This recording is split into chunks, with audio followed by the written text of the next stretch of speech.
Okay, guys, let's talk about the East. We talked about the West. Just an overall weirder conference where, yeah, the Cavs and Knicks are really good, but, I mean, we get it. The Pacers and Celtics, as far as contention goes, they're off the board for one season. We'll still talk about them a bit, but with no Hallie and Tatum. Let's go right to the Cavs, where they're going to win a whole lot of games again. Garland had the injury on his toe. He could miss sometime in the beginning of the season. He was definitely banged up versus the Pacers. Mobley missed a game. Hunter missed a game. Given everything the Pacers did, those playoffs, pushing OKC to Game 7, I think even if the Cavs were fully healthy, the Pacers still win that series. If you're a Cavs fan, you might disagree. That's fine. Sure, they definitely had some bad luck, but also, the Cavs had like huge blown leads. They had a massive deficit at halftime on one of those games, and they just looked so uncomfortable. Like, they had so many breakdowns in transition defense. I think just the Pacers' ability to space out one of the Cavs' bigs or force one of the Cavs' bigs to close out as Halliburton's making a skip pass to Siakam or Nesmith, Nembhard, Turner, whatever. It just put the Cavs in a lot of rotation, and the Pacers just kill you when you're in constant rotation, right? Ty Jerome got locked up, and then Mitchell just had to take a million shots. That was their only shot by the end. They also missed a lot of threes those first couple games. And if I want to imagine a healthy Lonzo in that series, yeah, you could have put him on Halliburton. He could have helped. He could have been another passer, ball handler, and shooter to just help out Mitchell. Lonzo was like 34% from three with the Bulls after coming back. I feel like with more games played, Lonzo's percentages will get back to what it was before the injury. Like 3 straight years of over 37% on real volume. But for as much as I love Lonzo, I don't think it's disrespectful to say, like, he doesn't swing that whole series.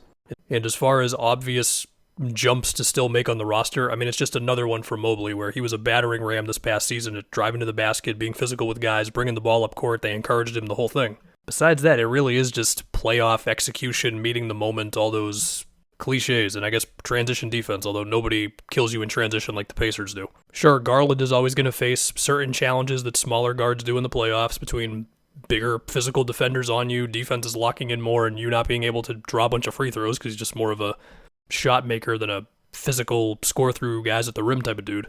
But again, he was hurt versus the Pacers. That sucks. I think the Pacers still win, but that happened. Now, as far as Jarrett Allen and the way he was spaced out at times versus the Pacers, and Jarrett Allen's a very good defensive player, but the Pacers can just put a lot of pressure on centers. The closest pressure point that you can put on opposing centers in the East, with the Pacers now out of the contention picture here, at least for this season, would be Embiid being healthy, and then he can just go to work against centers.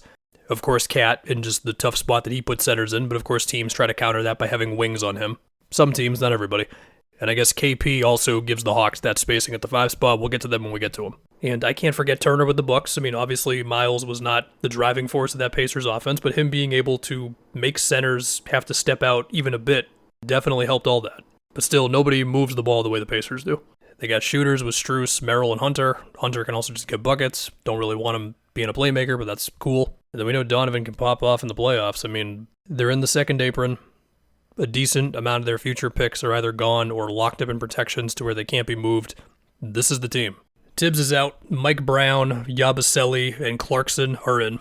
Let's see if Mike Brown can get Cat doing some Domantas Sabonis stuff on offense. To be clear, Cat is better than Sabonis, but specifically just using him as a hub, all the DHO stuff, just a way to diversify the Knicks offense some, to where in these big playoff games, you're not as predictable as Jalen Brunson dribble a million times. Brunson can do it, but you're just making it tougher on yourself than you otherwise potentially could.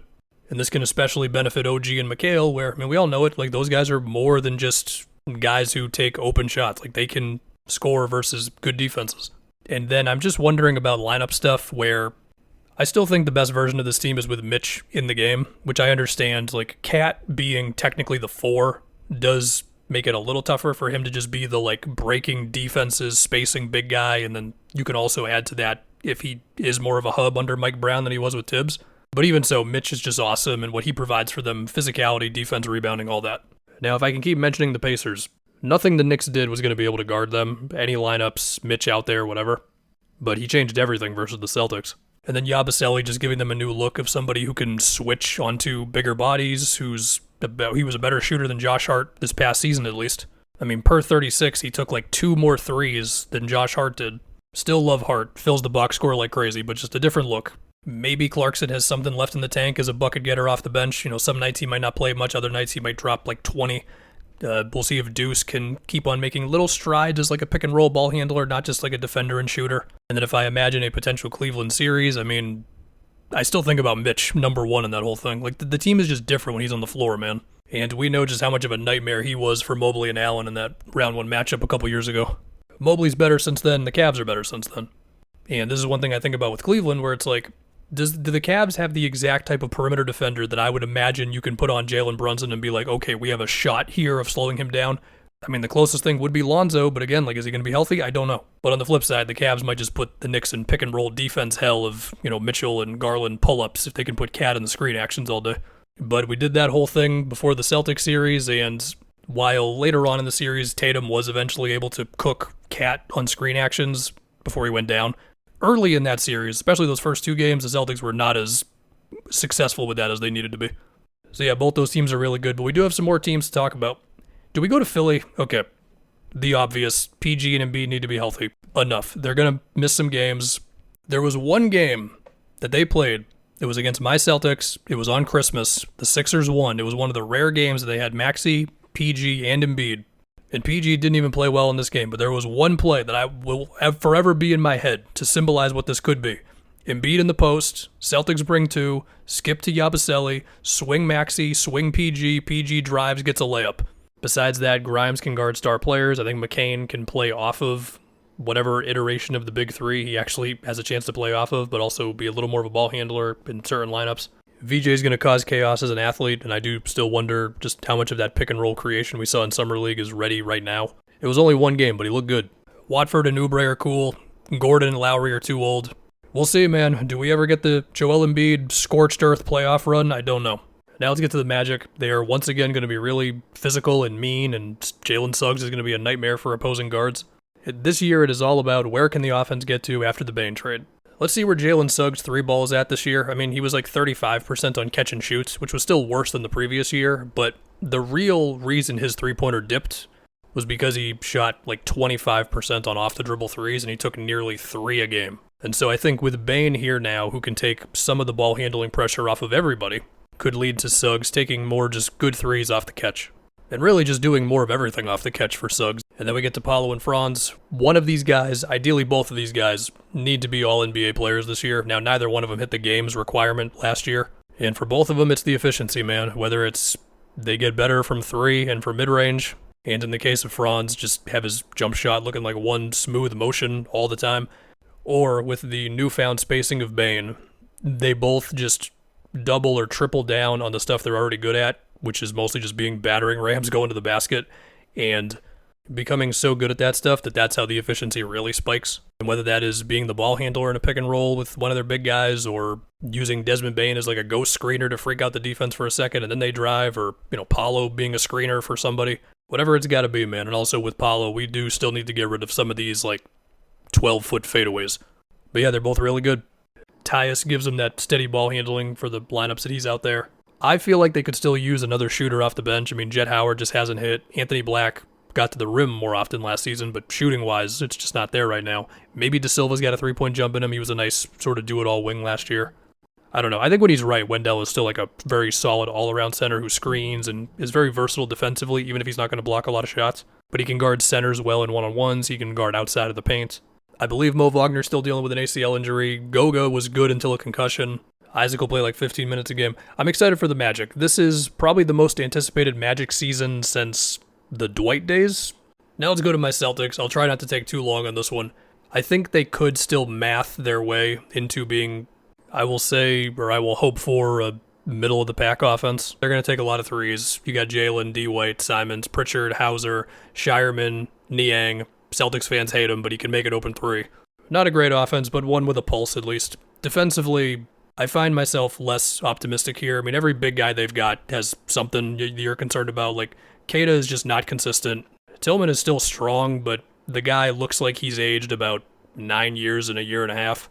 Garza is meant to just get buckets after the game is out of reach, and then you got Amari Williams, who's a second-round pick. And besides that, it's mostly just Jalen and D. White. Where, yeah, like Jalen will be good on the ball. D. White's going to average a block a game again as a guard. It's all going to be cool, but there's just not enough good defensive players here, man. And they're going to have to cover for Simons. Walsh and Gonzalez will get their chances. Unless he gets dealt, we'll see there.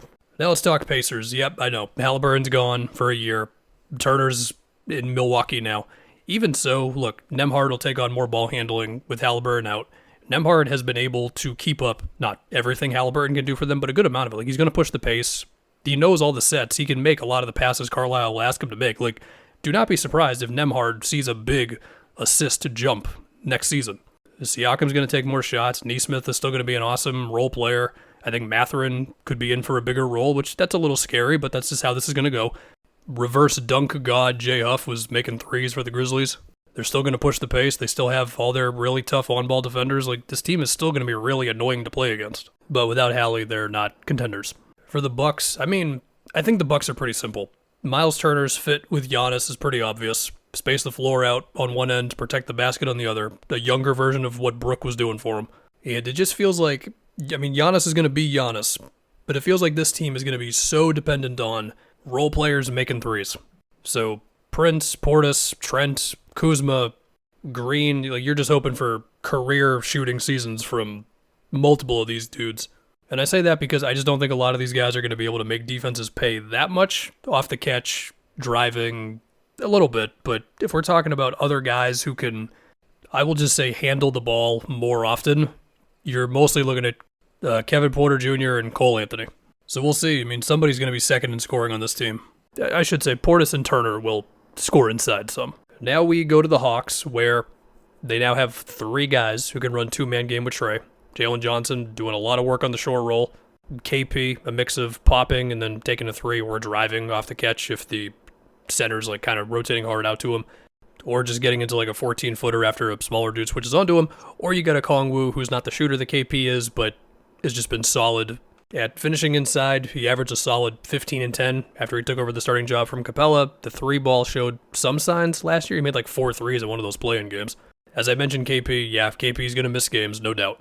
As far as the next steps for Jalen Johnson, of course there's the 3-ball. We'll see with that. The next one would be, so he's already established, he can screen for Trey, he can get in the middle of the floor, score out of the short roll, make a good pass or finish or whatever, right? But you do see some plays where if a team is able to crowd him in his path, it can lead to him sometimes picking up the ball or taking kind of an off-balance shot, which he will sometimes still make. But whether it's getting a little better at bully ball stuff or getting crafty enough to turn some of these moments into more free throw trips, maybe better from floater range, I don't know. We'll see. He's talented. I don't know if Johnson's ever going to be a break my defender down 1v1 a bunch of times a game, but he clearly can do a lot of things with the ball in his hands off of a two-man game. And then I think with Reese Shea and Nikhil and Dyson Daniels, I think they have enough guys who can either shoot off of Trey, hitting him with a skip pass or whatever, or at least attacking off the catch. Dyson's 3-ball, it's iffy. They got KP's rim protection, again, when he's actually playing. You got Reese Shea's team defense. You got Dyson and Nikhil, who are going to do a lot everywhere, but on the ball, deflections, all that. It's a good team. They got a lot of good players. I do have some fears with the health, like Jalen Johnson's missed games. I keep saying KP. I'm going to keep on saying KP. And then as far as Trey, yeah, sure. Sometimes he does a bit too much with tough shots or taking a lot of floaters, or you might watch 5 minutes of their game and it feels like all you've seen is Trey screens from the top of the key. But he's a great passer, and their offense is way worse when he is not on the floor. Now for the Pistons, what we learned last year was if you put an actual team around Cade that can shoot and play defense, you'll win games. And Cade still has some progress to go. Still got to turn down the turnovers some. Still need to, I think, learn how to turn a couple more of the floaters and pull-ups that he takes into shots at the rim. Even so, he's good at the in-between games, so that's why his efficiency was still better this past year. Hardaway and Beasley, who was massive for them last year on and off the court, but we know everything with Malik Beasley right now, and Hardaway's in Denver. That's now Duncan Robinson and Karis LeVert. And then I think the microscope is on Asar and Ivy. So in the case of Asar, I get it. Between screen setting, cutting, attacking the offensive glass, being involved in any DHOs that you want to imagine, or any way for him to get downhill, where he can finish or keep the machine moving, dump offs to Duran, whatever. I think Asar, because of how crazy athletic he is more equipped to be a good offensive player around his non-jump shot more than the average guy can, similar to his brother. And of course, being great defensively certainly helps all this too, but it would be nice if he had a jump shot, and we will just see if he gets one. Last season, they had a 115 offensive rating with Duran and Asar on the court together, which is good. I do still think it's a challenge nonetheless. And then we go to Ivy, who shot 40% from 3 in the 30 games before he went down. We will see if he can keep that up for longer, but that number suggests that the fit with him and Cade is not too hard to figure out. Obviously, when they're on the court together, Cade runs more of the offense, and it allows Ivy to attack a rotating defense. Ivy was having a really nice string of efficient games, at least shooting-wise, before he went down. But with all this said, I mean, the turnovers to assist stuff is still not really good enough. And also, the Pistons were a negative with Ivy and Cade on the court last season, and they were pretty bad defensively with those two together. So we'll see. They need that pairing to be good together, and, you know, man, after being put in Monty Williams' doghouse and now having the injuries this past season, suddenly Jaden Ivey is extension eligible. We'll see what happens there. He's talented, no doubt. We'll go real quick on the Raptors and the Heat. The Raptors have a bunch of good players. It's just RJ, Ingram, and Scotty all want to score from within the three-point line. And in the case of Scotty, he has to score from within the three-point line. Pirtle's a good passer and a good screener, so that can potentially open things up some. Grady Dick and Quickly can also fly around off the ball. And I mean, Quickly can be involved in all types of little, like, brush screens, Pacers-esque type of quick screens to get the whole thing moving some. And then Miami. Between Bam, Spo, Wiggins, and Davion, they're going to be good on defense. They're top 10 in defense pretty much every season. And I know Jimmy is not here anymore to do all of his help defense magic, but I think they'll figure it out. I think Bam is going to get back on the all-defense team this year. It's like Hero, Powell, and Wiggins can all score with the ball in their hands, obviously, but all of them need some sort of help beforehand, like some sort of a set, catch the ball on the move. Like if you're just asking one of them to run a bunch of screens from the top of the key all day, then you're going to run into some problems. But yeah, I'm just concerned there's not going to be enough playmaking to really have this offense pop like that unless Yakashonis just really hits right away.